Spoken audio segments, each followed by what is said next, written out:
नमस्कार, स्वागत है आपका के न्यूज में और मैं हूं आपके साथ परी शर्मा। बुलेटिन में आगे बढ़ने से पहले नजर अब तक की हेडलाइंस पर।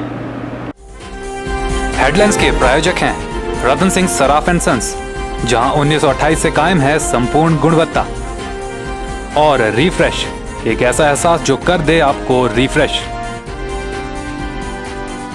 बाढ़ के बाद फैली गंदगी उठाने का बीड़ा उठाया मंडी बचाओ संघर्ष मोर्चा ने। जोनल अस्पताल के नजदीक छेड़ा सफाई अभियान।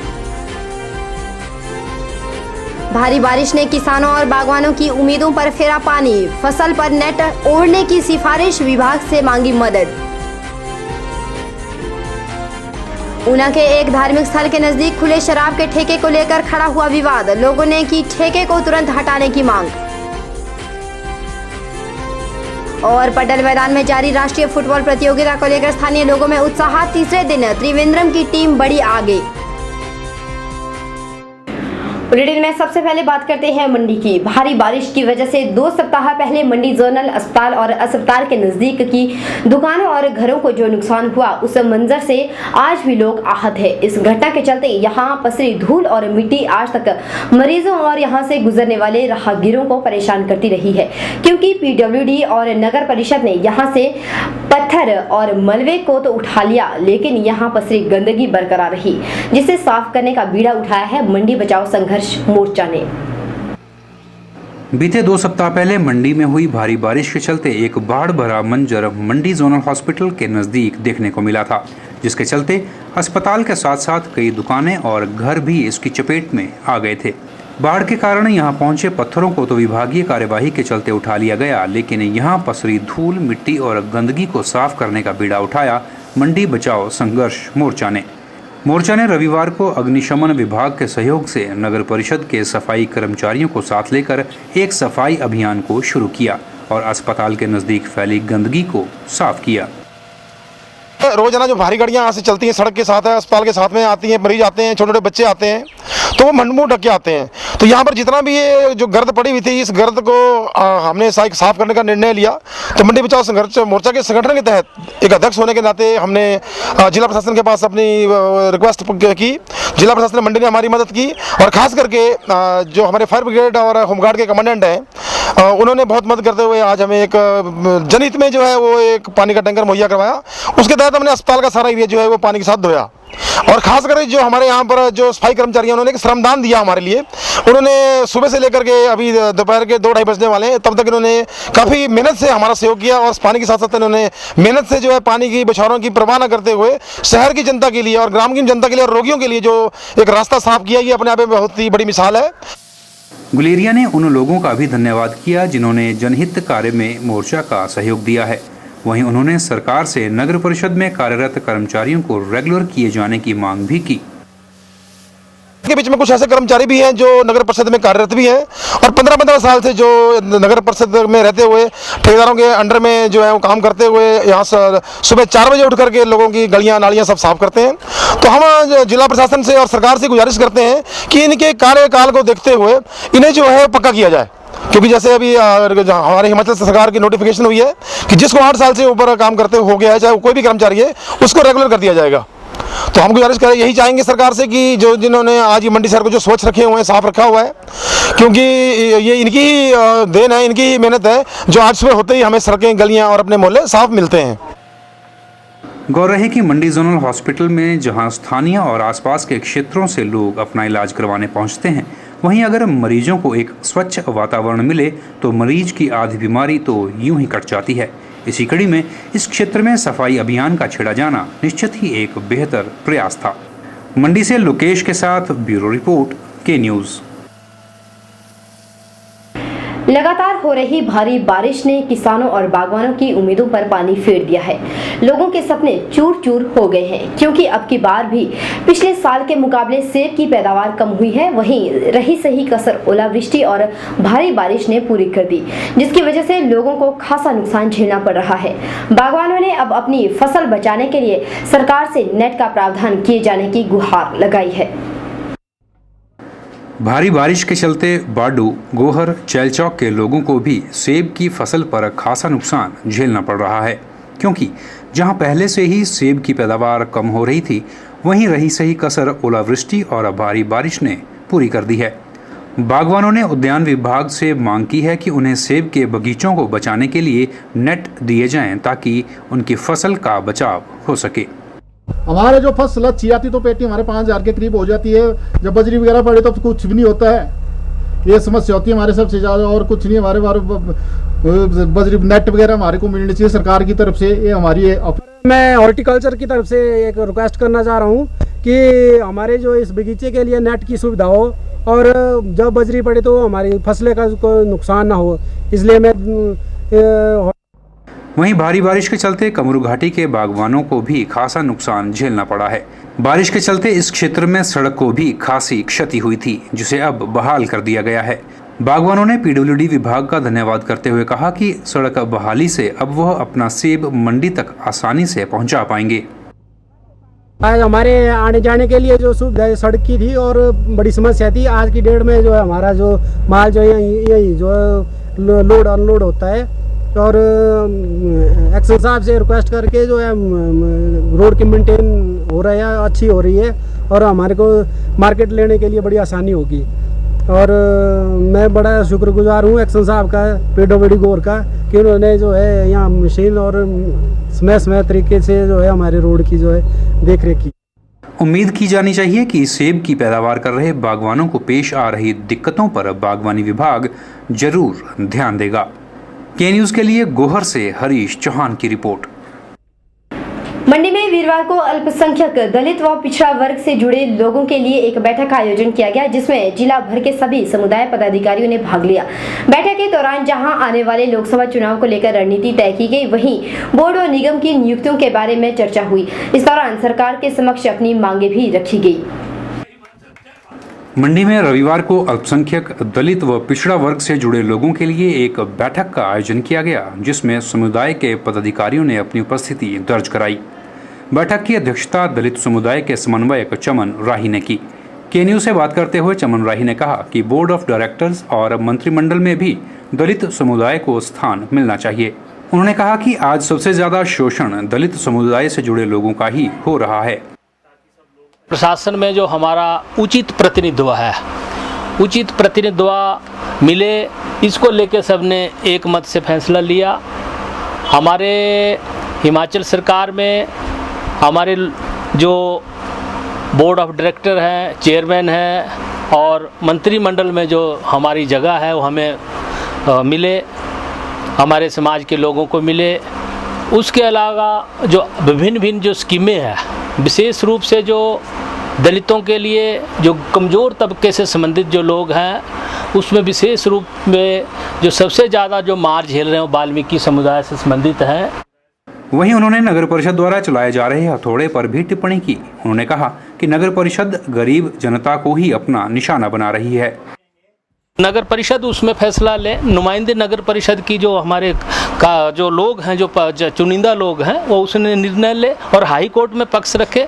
हाई कोर्ट में पक्ष रखेंगे तो हमें पूरा उम्मीद है, और सरकार को भी पक्ष बताए तो हमारे लोगों में जो आज हथौड़ा चल रहा है, जो रिहायशी मकान तोड़े जा रहे हैं।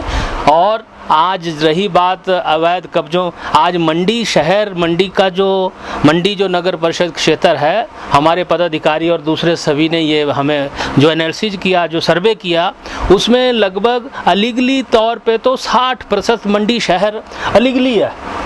तो गरीबों के जो बेसहारा लोग हैं, जैसे सूड़ा मल्ला से जो हमारे नीचे बस्ती है, वार्ड नंबर अस्पताल से नीचे, या उनके कागज उनके लिए नोटिस क्यों भेजे जा रहे हैं, हमें बड़ा चिंतन है। अगर ऐसा हुआ तो समाज इन चीज़ों को बर्दाश्त नहीं करेगा। हम मुख्यमंत्री अपनी सरकार से चाहेंगे कि इस मामले में उचित चिंतन करे। बैठक में बोर्ड व निगमों में दलित समुदाय से जुड़े लोगों को स्थान दिए जाने की पुरजोर मांग उठी है। कैमरा पर्सन लोकेश के साथ ब्यूरो रिपोर्ट, के न्यूज़। बहरहाल के न्यूज़ में वक्त चला एक छोटे से ब्रेक के उस पार भी खबरों का सिलसिला जारी है। आप देखते रहिए के न्यूज़।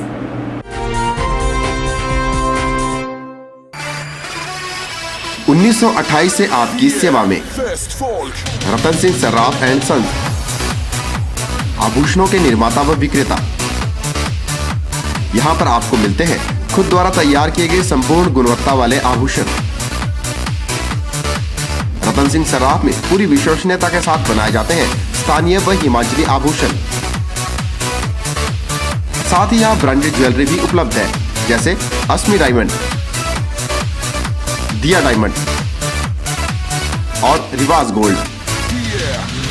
अस्मी डायमंड पर पाइए 20% तक की छूट। आभूषणों से संबंधित अधिक जानकारी और बेहतर खरीदारी के लिए आज ही संपर्क करें। रतन सिंह सर्राफ एंड सन्स, मोती बाजार, मंडी, हिमाचल प्रदेश।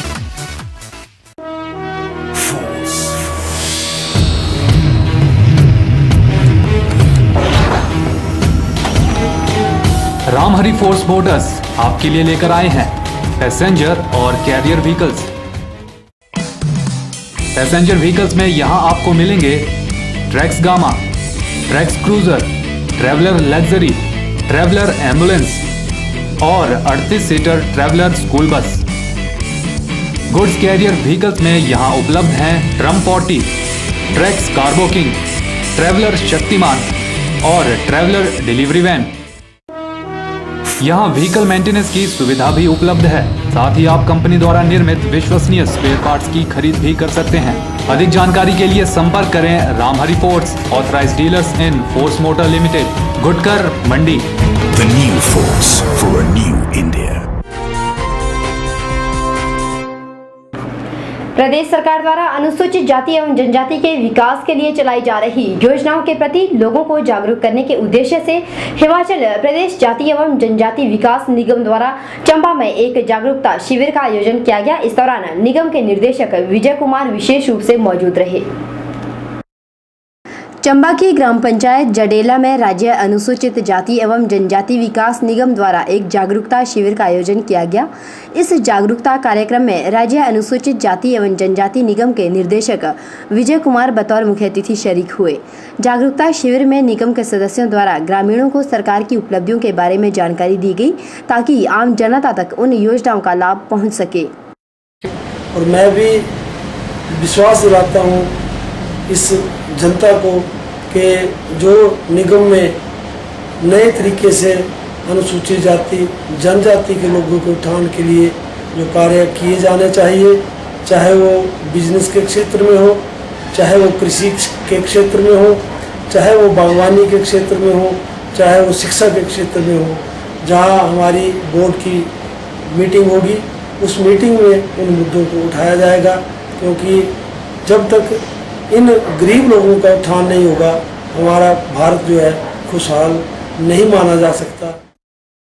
प्रदेश सरकार द्वारा अनुसूचित जाति एवं जनजाति से जुड़े लोगों के विकास के लिए अनेक योजनाएं चलाई जा रही है। साथ ही साथ लोगों को जागरूक करने के लिए जागरूकता कार्यक्रमों का भी आयोजन किया जा रहा है।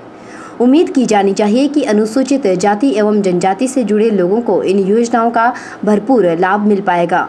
ब्यूरो रिपोर्ट, के न्यूज़, चंबा। और खबर में रुख सोलन का। सोलन में चाइल्ड लाइफ इंडिया फाउंडेशन ने लेबर डिपार्टमेंट के साथ मिलकर एक चाइल्ड लेबर के खिलाफ शिकंजा कसने की कोशिश तो की है, लेकिन इस कोशिश में कुछ खास सफलता नहीं मिल पाई है। आपको बता दें कि फाउंडेशन के सदस्य सोलन के माधव में स्थित केवल एक ढाबे से एक ही बाल मजदूर को पकड़ पाई, जबकि सोलन में और भी ऐसे बहुत से संस्थान हैं जहां बाल मजदूरी धड़ल्ले से चल रही है। एक रिपोर्ट।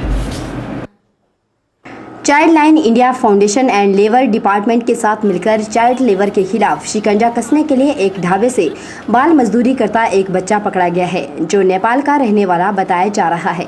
बच्चे से सुबह 6 बजे से रात 9 बजे तक काम करवाया जाता था। इसकी एवज में इसे 3000 रुपये प्रति माह दिए जाते थे। पकड़े गए बच्चे को चाइल्ड लाइन फाउंडेशन द्वारा मेडिकल करवाकर सेंटर हाउस भेजा जाएगा, लेकिन मौके पर मौजूद लोगों ने इस मुहिम का पुरजोर विरोध किया। लोगों का कहना है कि अगर संस्था को बाल मजदूरी से इतनी हमदर्दी है तो संस्था शहर में रोजी रोटी के लिए दर दर भटक रहे बच्चों के लिए क्यों कोई कदम नहीं उठाती। संस्था के साथ पुलिस न होने से विरोधी संस्था के ऊपर हावी होते हुए नजर आए।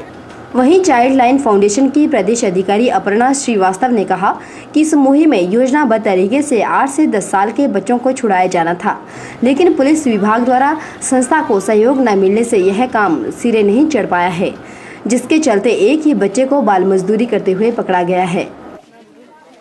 सोलन में एक चाइल्ड लेबर का रेस्क्यू प्लान किया था, जिसमें कि जो बच्चे ढाबों पे काम कर रहे हैं जो कि 18 साल से कम के हैं, उनके लिए हमने बहुत बड़े स्केल पे ये रेस्क्यू प्लान किया था। हमारा लक्ष्य तो 10 बच्चों को निकालने का था ढाबों में से, लेकिन हम खाली एक बच्चा निकाल पाए। एक चीज़ में जिसमें हमें बहुत समस्या फेस करनी पड़ी, क्योंकि यहाँ पर सोलन में अभी ICPS रोल आउट नहीं हुआ है, JJ एक्ट के बारे में बहुत ज़्यादा जानकारी नहीं है, और SGPU की फॉर्मेशन होने के बावजूद भी अभी SGPU से हमें उतना सपोर्ट नहीं मिल पा रहा। पुलिस अगर हमारे साथ होती तो शायद आज हम और बच्चे ज़्यादा लेवल पे रेस्क्यू कर पाते।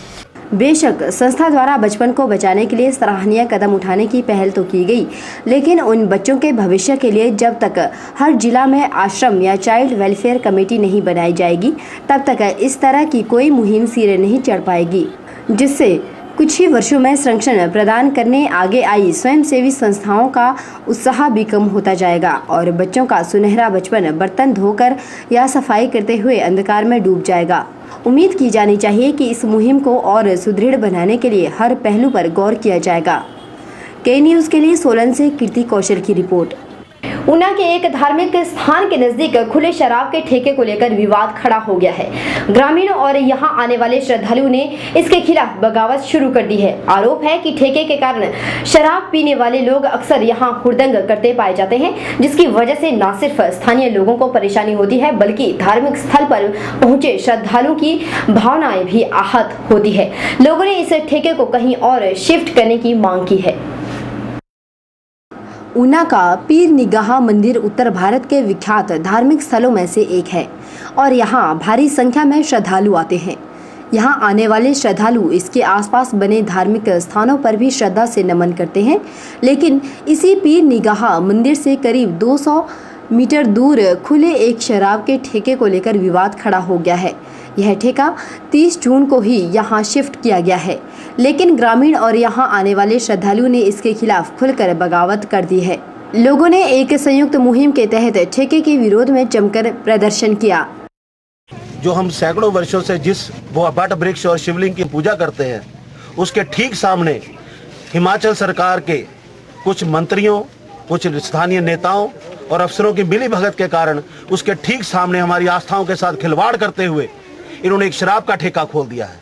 और उस शराब के ठेके के कारण हमारे मंदिर की, हमारी भावनाओं बहुत आहत हो रही हैं।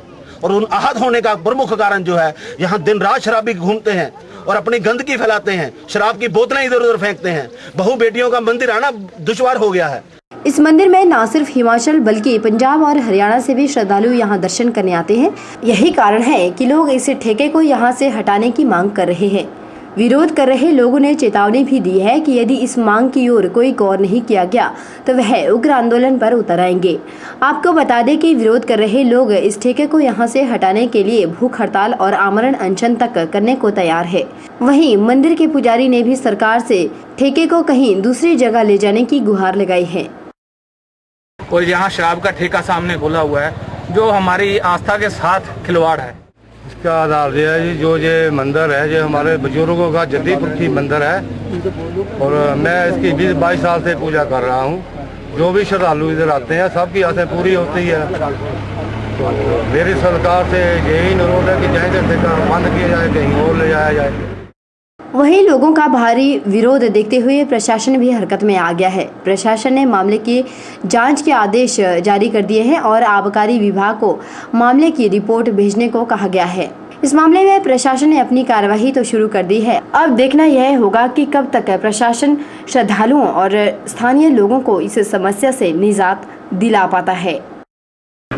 बहरहाल के न्यूज में वक्त चला एक और छोटे से ब्रेक का। ब्रेक के उस पार भी खबरों का सिलसिला जारी है। आप देखते रहिए सिर्फ और सिर्फ के न्यूज। ताजे फल, रसीले फल, मीठे फल, देसी फल और विदेशी फल, इन फ्रूट्स को देखकर ही मुंह में पानी आ जाए। अगर पानी आ गया तो फिर इनका स्वाद भी चख लीजिए। बात चाहे देसी फलों की हो या फिर विदेशी फलों की, अब आपको कहीं जाने की जरूरत नहीं, क्योंकि मंडी शहर में खुल चुकी है फ्रूट्स गैलरी, जहां आपको ताजे, रसीले, देसी और विदेशी फल बाजार से सस्ते दामों पर मिलेंगे। फलों की खरीदारी के लिए आज ही पहुंचे अरोड़ा फ्रूट गैलरी, नजदीक गांधी चौक, मंडी, Himachal Pradesh. Mobile 9418080906। Vijay Group of Institute, leading college in Himachal Pradesh for quality education and other activities. Affiliated to HP University Shimla and approved by HP Government and NCTE. First B.Ed college in Himachal Pradesh, accredited by NAC. Admission registration open for program B.Ed 200 seats, BBA 50 seats, BCA 60 seats and PGDCA 60 seats. Newly introduced JBT course with the intake of 50 seats. Affiliated with HP Board School of Education Dharamshala. Facilities: highly qualified and experienced faculty. Seminar, conference and multi-purpose hall. Language, science, physical science, ET and social science lab. Computer lab with the 24/7 internet facility. Separate hostel facility for boys and girls. For detail, contact Principal Vijay Group of Institute, NH21, opposite ESIC Medical College, near Chowk, District Mandi, Himachal Pradesh.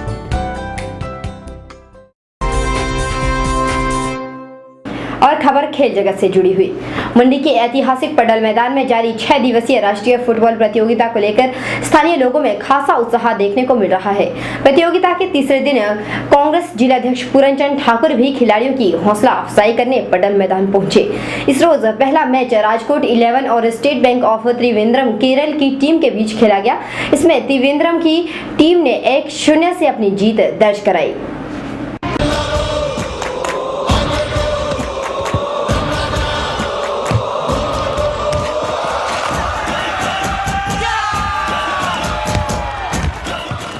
छह दिवसीय राष्ट्रीय football प्रतियोगिता में जहां देश की नामचीन टीमें अपना दमखम दिखा रही है, वहीं मंडी के लोग भी इस खेल से अछूते नहीं रह पा रहे, क्योंकि लोग राष्ट्र स्तर पर जारी खेल को देखने का मौका नहीं गंवाना चाहते।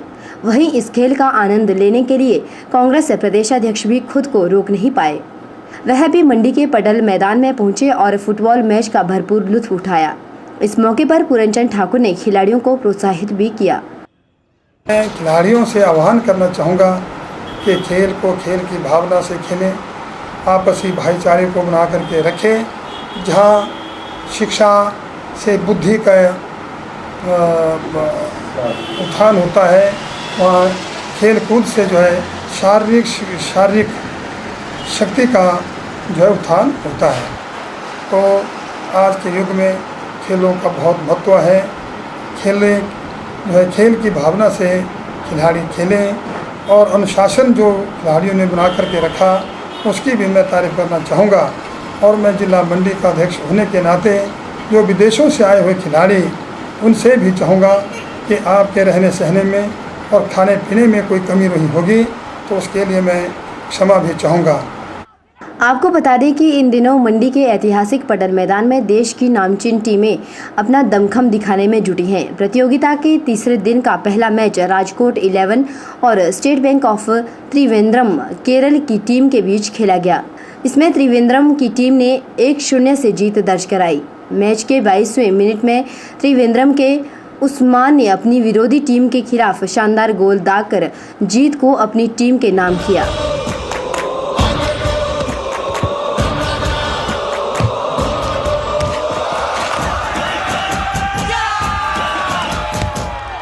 आपको बता दें कि मंडी में जारी यह प्रतियोगिता 17 तारीख तक जारी रहेगी, जिसमें भाग ले रही टीमें खिताब को अपने नाम करने के लिए एड़ी चोटी का जोर लगा रही है। के न्यूज़ के लिए कैमरामैन दीपक के साथ ब्यूरो रिपोर्ट।